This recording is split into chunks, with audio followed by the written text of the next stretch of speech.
मैं आप सबका और जो हमारे साथ वीडियो कॉन्फ्रेंस में जुड़े हुए हैं सबका स्वागत करना चाहता हूं इस अवसर पर। सर, यह आपकी इंस्पिरेशन के साथ जो आपने आज लॉन्च किया है the urban learning internship program या ट्यूलिप, मैं समझता हूं कि जो हमारी अर्बन रिजुविनेशन, ये जो टर्म है अर्बन रिजुविनेशन, हमारे माननीय उपराष्ट्रपति जी जब हाउसिंग एंड अर्बन अफेयर्स मंत्री थे तो उन्होंने कॉइन की थी। मैं समझता हूं इस अर्बन रिजुविनेशन में ये इंटर्नशिप प्रोग्राम, जिसमें दुर्गा शंकर जी कह रहे हैं उन्हें विश्वास है कि पहले वर्ष में ही 25,000 फ्रेश ग्रेजुएट इंजीनियर्स को ये हम इंटर्नशिप दे पाएंगे। मैं समझता हूं इस अर्बनाइजेशन में एक बहुत ये महत्वपूर्ण और बहुत लाभदायक कदम होगा।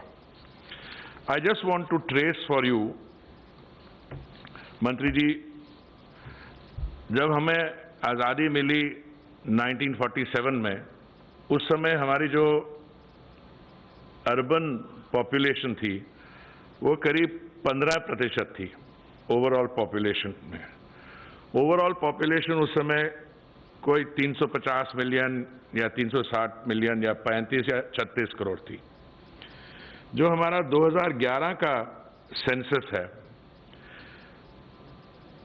उस समय 2011 में हमारी टोटल जनसंख्या करीब 120 करोड़ थी और अर्बन पॉपुलेशन इसमें से कोई 30-31% थी।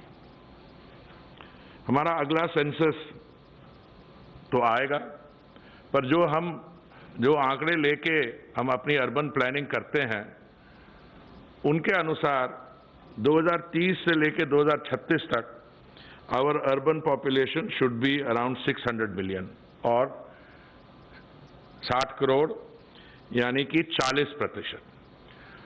अब विश्व भर में हम जब देखते हैं तो मैं समझता हूं India is a sui generis case, is one of a kind, because it is a case where urbanization assumes very important and very distinct features which contribute to the national GDP. आप देखा जाए कि the contribution of urban centers to the GDP overall terms 65% to the GDP. अरे अब 2030, 35, 36 तक हमारी urban population सिर्फ 40% होगी, but the contribution to GDP already is 65%. हमारी contribution of the urban population to tax revenues is even higher, 90%. So अगर इन characteristics को आप देखें तो मैं समझता हूं कि ये जो हमारे 2018 में पहले मैं आपको बता दूं, इस समय 4,400 हमारे पास अर्बन लोकल बॉडीज हैं और 100 हमारी स्मार्ट सिटीज हैं। दुर्गा शंकर जी जो कह रहे थे, मैं नया आया था इस मंत्रालय में, जो मैंने पहले स्मार्ट सिटी का integrated command and control centre देखा। ये स्मार्ट सिटी के ऑपरेशन में international control and command centre जो होता है, it is a nerve centre. यहाँ पे एक बड़ी स्क्रीन पे सारी जो अर्बन सर्विसेज हैं, electricity, water supply, sanitation, garbage, any service, that is all being mapped on a large screen, और लोग हमारे young people are manning those computers. तो आप मुझे याद है, एक मध्य प्रदेश में हम एक कमांड सेंटर के उद्घाटन में गए, तो आपको याद होगा शिवराज जी चौहान जी जब मुख्यमंत्री थे तो उन्होंने हमें डेमोन्स्ट्रेट किया कि ये कैसे सर्विसेज होती हैं। तो स्मार्ट ट्रैफिक मैनेजमेंट, क्योंकि सीसीटीवी कैमरास लगे, that is also an essential part. तो मुख्यमंत्री जी बैठ गए, उन्होंने ऐसे माइक के सामने अनाउंस किया, मैं शिवराज सिंह चौहान बोल रहा हूं, आपका मुख्यमंत्री।